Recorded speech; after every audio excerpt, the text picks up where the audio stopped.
السلام علیکم۔ اہل سنت اور اہل تشیع کے درمیان والے امت کے اندر سب سے پہلے دو قسم کا گروہ پیدا ہوا ہے، ایک اہل تشیع اور ایک اہل سنت کے نام سے مشہور ہو گئے۔ اہل سنت میں پھر مقلد اور غیر مقلد بھی ہیں، یعنی کہ مقلد میں مالکی، شافعی، حنبلی، حنفی چاروں ائمہ اربعہ کے مقلدین اہل سنت ہیں، اور اس کے علاوہ اہل حدیث غیر مقلد اہل سنت ہیں، اہل حدیث بھی اہل سنت ہیں۔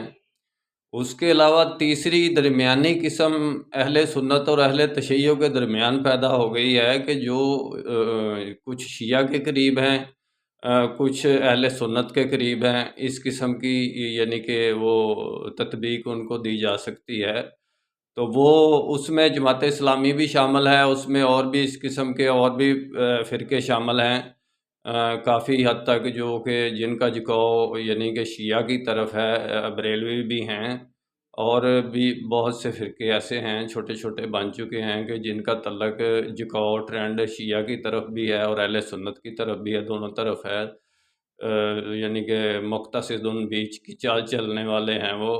میرا کام اسلامک ورلڈ کی امن اور یونائٹی کا ہے، انشاءاللہ ڈیٹیل میں بات پھر ہوگی۔ نسبت وحدت خدمت خیر کے ساتھ، اللہ حافظ۔